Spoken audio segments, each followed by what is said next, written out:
Hello, it's Book Quote Wednesday and the word is wander. We were given the option of wander with an A or wander with an O. I have gone for an A. Today I'm reading from my short story collection Jeeps Japes, and the story in particular is Spoil Sport. Philip lives for science. His twin sister Miranda is far more mystical. They are both unworldly geniuses, unable to survive without the patronage of people who find them useful. Philip just publicly humiliated Miranda. He ruined an astrology display she had set up at a party, and now he learns there is a price to pay.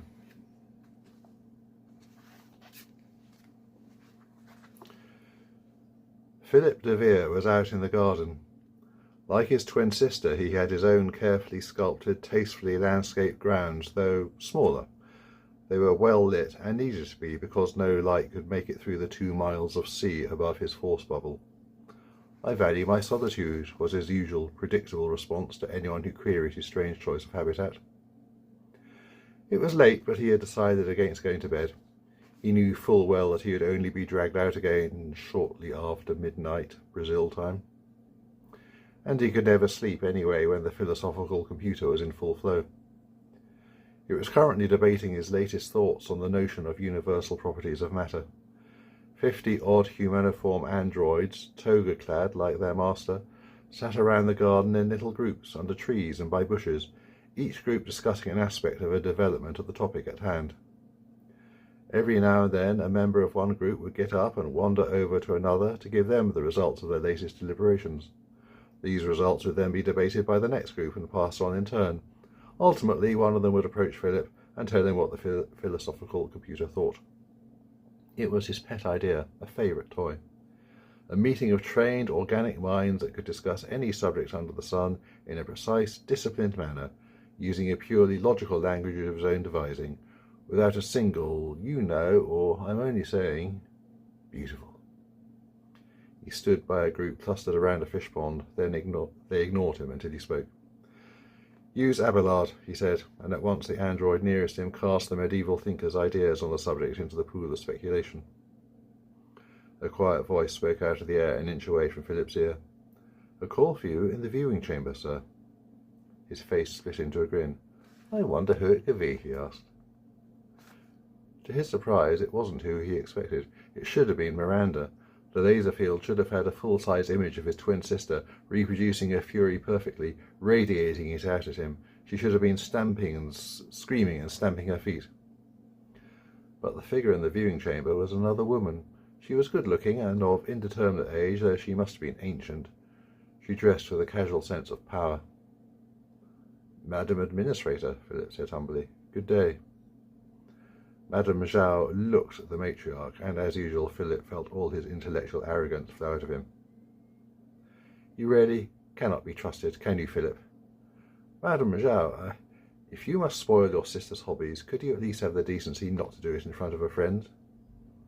"She didn't invite me to the party," Philip said with a smirk. "Just as well. I know. I'd have gone as a donut and told everyone I was a Taurus."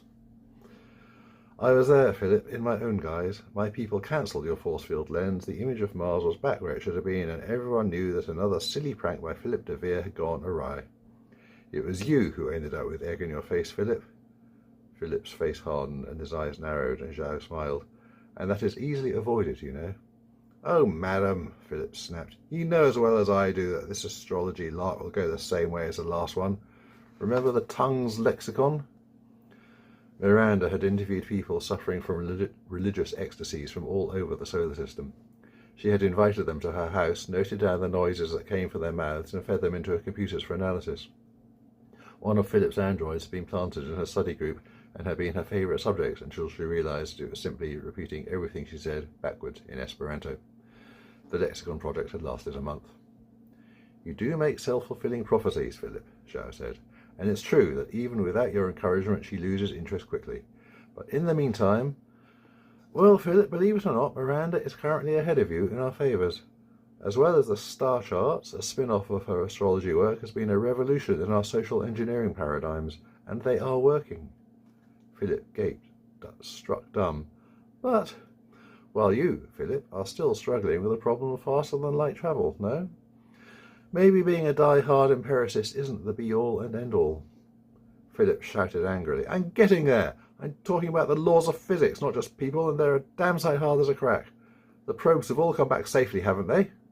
True, with all organic life forms on board dead, and substantial evidence from the computers that the probes actually travel back in time on the outward journey through hyperspace.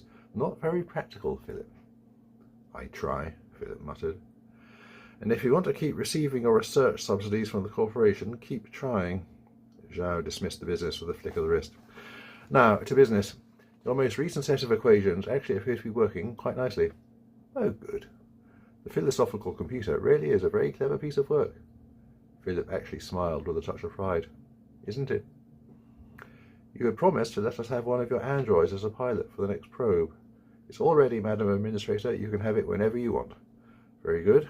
We will open our teleport channel to you for 0.5 seconds at 1800 Beijing time precisely. 1800 Beijing, righto. Philip's confidence was growing. Even if Zhao did look down on him, purely figuratively, she still had to acknowledge that his androids were the best and that she needed them. Surely that justified all the corporation's time and effort. Now, Philip, a word before I go. Madam Administrator? Zhao actually took a step forward and raised a finger in warning. Our hopes for you and your sister were not in vain, Philip. Between you, you have given us the teleport, and that alone repaid our investment for your services. But we've put a lot more into you since then, and again, we want a return. We hoped you would get us safely past light speed and get us out of the solar system. We are so close. Zhao held up thumb and forefinger a fraction of an inch apart to illustrate her point. So close. But to get there, you and your sister must work together. Together you are the best, and this childish bickering must stop. Once you got us to the stars, we will ask no more of you. You will be funded for the rest of your lives with no expectation of return. Philip's heart pounded. And you will be able to pursue your hobbies all you want, once you have got us to the stars. And if that means being nice to your sister, the corporation considers that an acceptable sacrifice.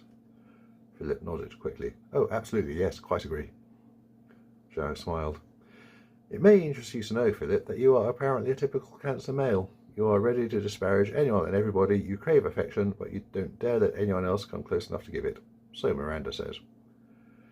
Philip's face was turning red, and he felt a volcano pushing up inside him. Ciao, Philip, Zhao said before it erupted and vanished.